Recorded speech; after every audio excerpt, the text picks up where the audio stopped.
Në fund të vizitës së tij në Selinë e Kombeve të Bashkuara në New York, ministri i punëve të jashtme i Serbisë Marko Đurić u takua me përfaqësuesin e përhershëm të Shteteve të Bashkuara të Amerikës në organizatën botërore Michael Waltz, pas së cilës deklaroi se administrata e re amerikane ka shumë simpati dhe vëmendje për Serbinë. Për ne kjo është një mundësi e shkëlqyer për të paraqitur qëndrimin e Serbisë për një numër të çështjeve të rëndësishme, duke përfshirë pozicionin e serbëve në Kosovë, gjithçka që po ndodh me manastiret dhe kishët tona, por edhe me njerëzit e zakonshëm që në 2 vitet e kaluara kaluan dhe vazhdojnë të kalojnë nëpër ferrin e krijuar nga regjimi i Kurtit, theksoi Đurić.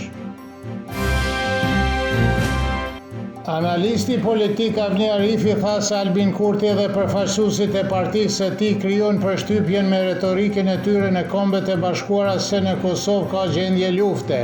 Ai kujtoi se Vlora Çitako përfaqësonte shumë më mirë Kosovën në Kombet e Bashkuara dhe se për shkak të saj Ivica Daçi, siç tha ai, e humbi plotësisht busullën. Tani Vjosa, Albini ose Donika shkojnë atje për të folur diçka të madhe dhe krijojnë përshtypjen se ka shumë probleme në Kosovë. Kombet e Bashkuara nuk kërkojnë drejtësi, ata janë të interesuar për paqen, tha Arifi. Redaktori Radio Beogradit Nikola Denqić thotë se një nga mesazhet të rëndësishëm nga samiti i djeshëm i procesit të Berlinit është ai për marrëdhëniet midis Beogradit dhe Prishtinës në dritën e raportit të ri të UNMIK-ut dhe se urdhërua që të dy palët të vazhdojnë dialogun nën kujdesin e Bashkimit Evropian.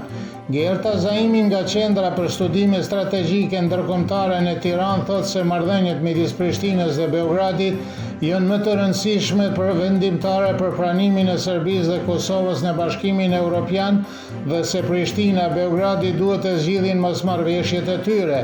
Presidenti i Aleancës së Biznesit të Kosovës Agim Shahini beson se mesazhet nga samiti i Ballkanit Perëndimor janë të qarta. Rajoni duhet të përshpejtojë integrimin ekonomik, të forcojë besimin në ndërsjellë dhe të vazhdojë rrugën drejt Bashkimit Evropian. Analisti nga Shkupi Blagojçi Atanasovski thotë gjithashtu se mesazhi nga Londra është i qartë, procesi i zgjerimit të Bashkimit Evropian është i gjallë dhe se të gjitha vendet është thënë qartë se duhet të zbatojnë reformat e nevojshme.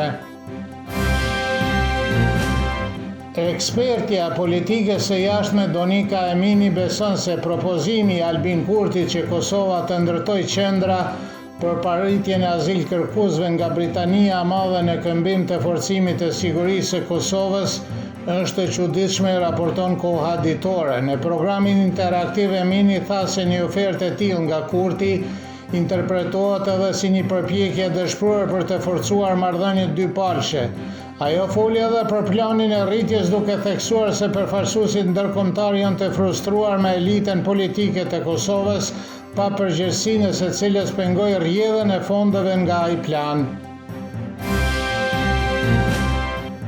Zëvendësministri i Drejtësisë së Kosovës Vigan Çorolli tha se ka shanse reale që këtë javë të formohet një qeveri e re dhe se përndryshe në Kosovë po vijnë zgjedhjet e jashtëzakonshme.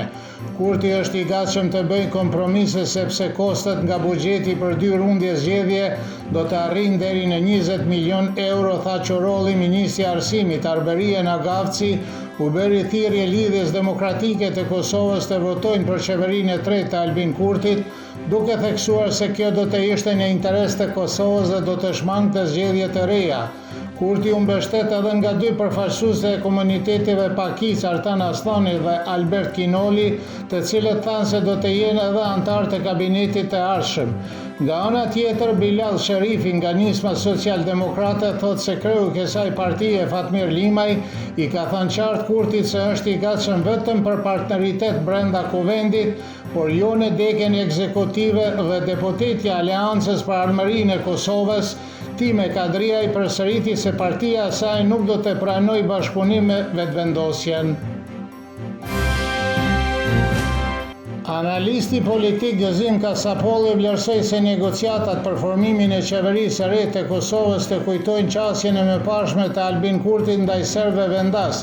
Ai beson se këto nuk janë negociatat e barabarta politike për përpjekje për t'i nënshtruar vullnetit të një njeriu.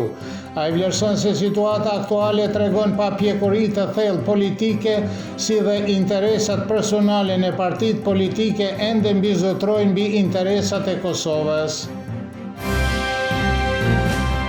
Moti nesër do të jetë me vranësira dhe reshje shiu, veçanërisht në mëngjes kur pritet reshje më të dendura. Pritet të ketë edhe periudha me diell në mes të ditës. Temperatura e mëngjesit do të sillet nga 10 deri në 15, kurse ajo maksimale ditore nga 16 deri në 22 gradë Celsius.